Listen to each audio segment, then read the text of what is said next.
Всім привіт! Це Бігус.Інфо, я Вадим, і сьогодні я розповім, де записує свої антиукраїнські відосики соратник Медведчука, донедавна народний депутат України, а тепер біглий зрадник Ілля Кива. Раптом захочете передати йому палкий український привіт.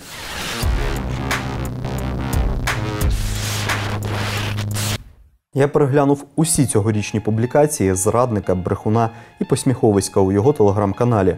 Господи, на що я витрачаю своє життя? І проаналізував усі опубліковані ним відео та фото. Я робив це, аби зрозуміти маршрути його переміщень, де воно зараз тренується, закуповується продуктами і де зрештою живе. Ну а також де оселилися члени його родини.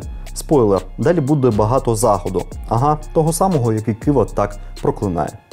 Коротко нагадаю, хто такий Кива. Колишній чиновник з Полтавської області. Власник довідки про психопатизацію особистості. Амністований хабарник. Власник фоточки на Майдані під час Революції Гідності. Колишній регіональний керівник правого сектора. Ага, того самого, який заборонений на Росії. Екс-командир батальйону МВС Полтавщина. Екс-радник тодішнього міністра внутрішніх справ Арсена Авакова. Полковник поліції. Так, на жаль, ці фото багато говорять про кадрову політику міністерства. Меня в прямом эфире обзывают собакой Авакова. Бородатый щенок с Аваковского телеканалу. Колись типу патріот та прихильник насильницької українізації. Донбассу нужна не декоммунизация, а украинизация. И пускай даже насильная. И пускай даже насильная. И пускай даже насильная. Після Авакова почав тусити з Віктором Медведчуком і Вадимом Рабіновичем. І саме вони протягнули Киву до нинішньої Верховної Ради. Так, станом на зараз Киву вже позбавили мандата за державну зраду. Але він пробув законотворцем в Україні 2,5 роки. Очевидно, десь у 2019 році Кива почав мутувати із псевдопатріота у відвертого українофоба. Именно вот здесь будет сконцентрировано то зло, против которого сегодня происходит специальная военная операция. А ще Кива – колишній власник коштовної жомової ями і знавець праць Юргена Габермаса. Сарказм – це я про спробу Киви купити ступінь кандидата наук. У вільний від депутатства час публікував фейки, як депутат від Медведчуківської ОПЗЖ вихваляв підрозділ «Беркут». Вихваляв Медведчука і складав йому вірші-оди. Треба ж якось відпрацьовувати депутатський мандат. Ну і тачку. Так, Кива їздив на бронеавтомобілі, зареєстрованому на дружину Медведчука.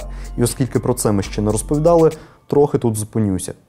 Коли ми вперше фіксували Киву на цій броньованій Тойоті восени 2020 року, на ній висів фальшивий номерний знак. Тому ідентифікувати власника тоді не вдалося. Восени 2021 року кортеж Киви зупинили на Столичному шосе. Тоді медіа з посиланням на джерела у поліції заявили, що автомобіль, яким пересувався нардеп, був зареєстрований на Оксану Марченко, дружину Медведчука. А після цієї історії ми зафіксували цей броньований позашляховик під Радою. І цього разу на ньому був не фальшивий номерний знак. Це авто справді зареєстровано на Марченко.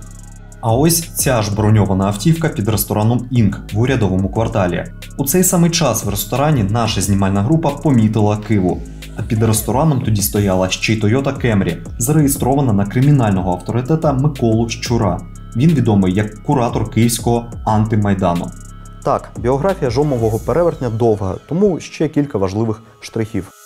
Кива мешкав у незадекларованому маєтку у Козині, виступав на проросійських телеканалах, виступав на каналах Росії. Вітав Путіна з днем народження. То стверджував, що РФ не нападе, то називав ймовірний напад звільненням. Готував майбутніх колаборантів. По борьбе і по боксу.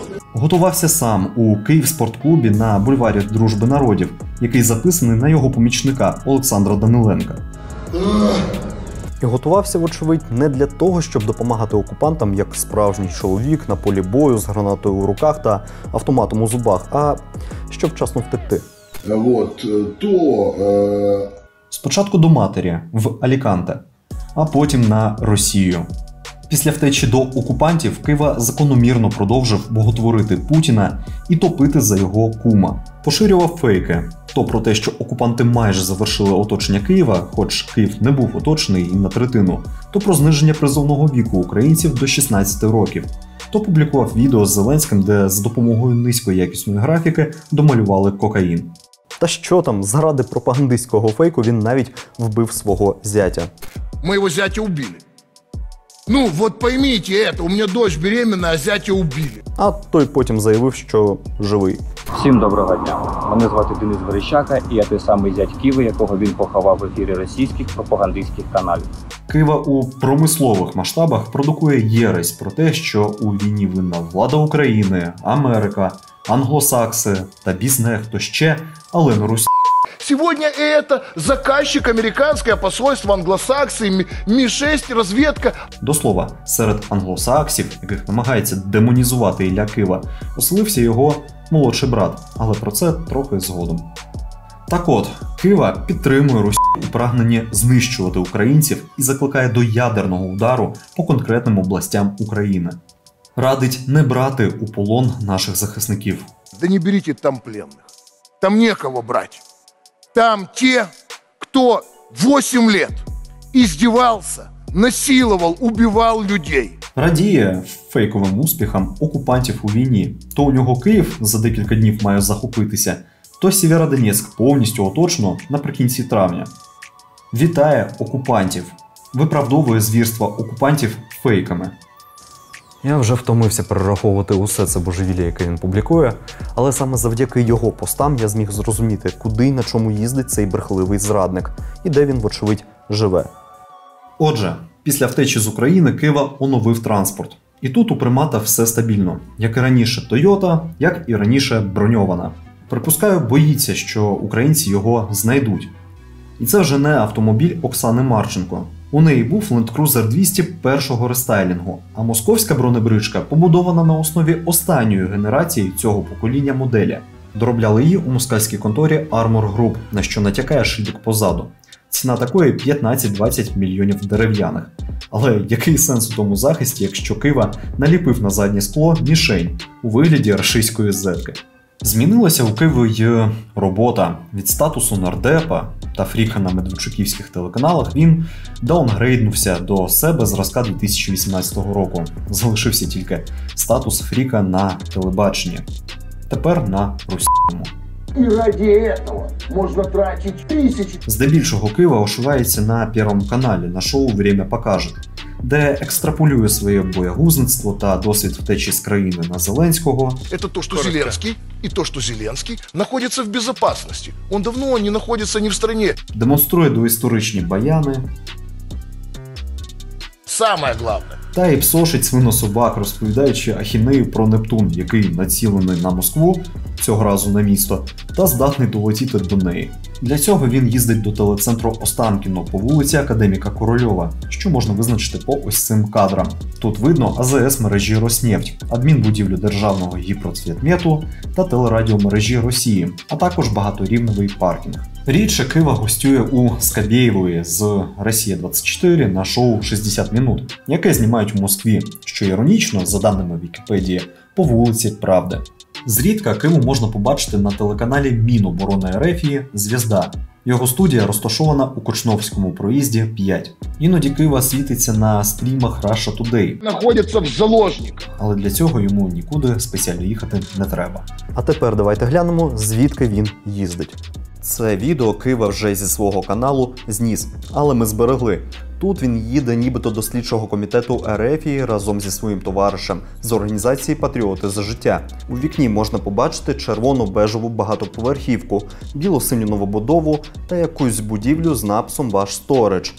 Це Кива їде по вулиці Мньовніки, яка переходить у Звенигородське шосе з західного напрямку. А на цьому відео можна побачити показчик напрямку з написом Волоколамськ-95, трубу якоїсь котельні та червоні будівлі. Це Новоризьке шосе, і Кива їде з західного боку Підмосков'я. Це шосе потім переходить у проспект Жукова, після якого починається вже згадана вулиця Мньовніки. Тобто маємо щонайменше 2 відео, де він їде в бік цієї московської вулиці з західного напрямку. А ні, не 2. Ось тут він демонструє вартість палива на АЗС мережі British Petroleum. Це 23-й кілометр Новоризького шосе, що на Хабіно Московської області. Розповідати про злих англосаксів, фінансувати їх, заправляючись на їх АЗС. Іронічно. Але я розповідаю про це не тільки, щоб посміятися. Ця заправка розташована усе на тій же дорозі, тільки ще західніше. А це Кива на заправці більш скрєпної мережі Лукойл у Павлівській Слобідці по вулиці Леніна. Це теж Підмосков'я, західніше столиці рашистів. Ще далі, на захід від Москви, розташований населений пункт Покровське. Туди останній живий підкантроп планети заїжджав двічі. Аби показати, що полиці місцевого супермаркета мережі Міраторг по вулиці Центральній не спорожніли через санкції. Так от, усе це вкупі дало нам розуміння напрямку, в якому живе Кива. Очевидно, він оселився не у самій Москві, а за містом, на захід від столиці Мародерської Федерації. І це ще не все, що ми можемо сказати про його лігво. Шут ти дирявий. 29 травня Кива опублікував це відео. Потім теж видалив його, але ми зберегли і це. Тут можна побачити ялинки, водойму, гарний газон, пагорби, піщану зону, а наприкінці – гольфкар. Висновок зробити неважко – це гольф-клуб. Неподалік Покровського є одне поле для гольфу. Воно розташоване на території котеджного містечка Агаларов Естейт. Після рашистського вторгнення Кива зняв не одне відео з ялинками на фоні. Є ще таке. Тут можна побачити зелений паркан з профнастилу.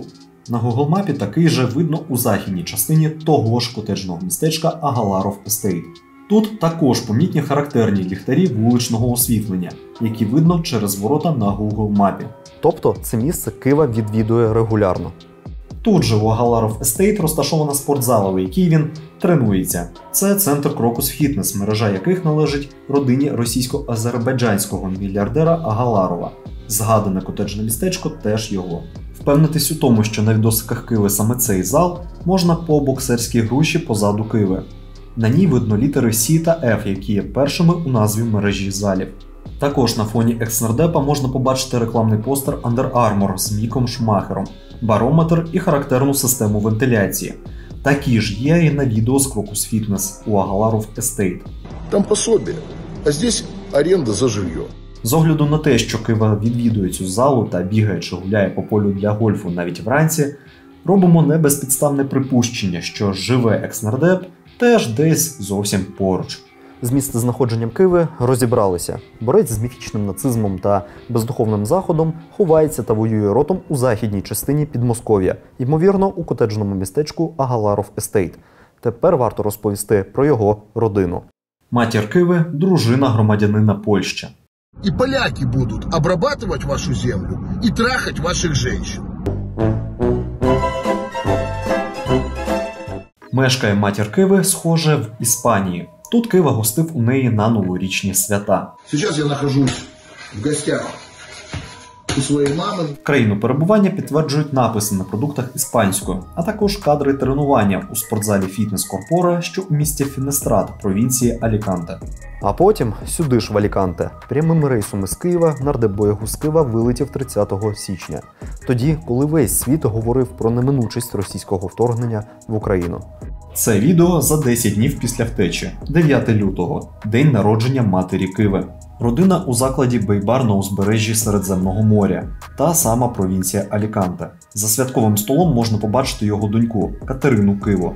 За даними наших джерел, вона вилетіла до Аліканте разом з батьком 30 січня і більше до України не поверталася. А це 25-річна Ганна Ігорівна Стельмах. Її Кива називає сестрою. Колишня студентка аграрного коледжу на Полтавщині, але зараз, згідно профілю дівчини у LinkedIn, вона живе та працює у Люцерні, Швейцарія. Ага, той захід, який так ненавидить Кива у своїх пропагандистських відосиках. А ще аналіз її фоток у соцмережах показує, вона періодично буває у Бенідорі. Це вже згадана провінція Аліканте, де, судячи з купи доказів, мешкає мати Киви. Також за столом сидить брат Іллі Киви – Дмитро. У 2011-му хабар для Киви, за даними слідства, забирав саме він. Живе брат Киви вже давно не в Україні і ховається теж не на території постсовка. Я вже згадував, брат Киви замість цього обрав англосаксів.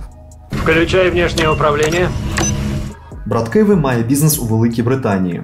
Фірму, що спеціалізується на будівництві, діяльності кафе та ресторанів, а також чомусь у сфері здоров'я. Фірма зареєстрована у квартирі номер 3 в ось цій церкві, яку переробили на житловий будинок.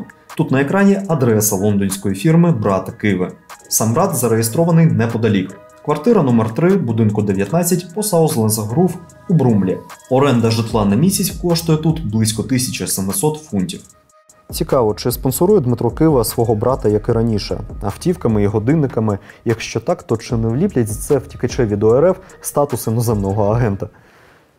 Підсумуємо. Проросійський колаборант, який так ненавидить Захід, самозаховався у Рашці, а його родина тим часом перебуває у Європі. Якщо раптом захочете передати вітання екснардепу, то можете його шукати у Міраторгу, що у Покровському, а також на доріжках навколо полів для гольфу у Агаларов Естейт, ну або під телецентром Останкіно, куди він їздить вже наче на роботу. З моменту втечі до окупантів насправді у образі життя Киви мало що змінилося.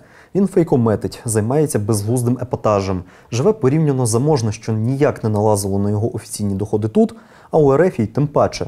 Ну і ганьбить усе, до чого має відношення. На щастя, ганьбить він тепер не Україну, а саме РФію. Сподіваємося, що й без того жалюгідне існування Киви після цього відео стане ще більш дискомфортним.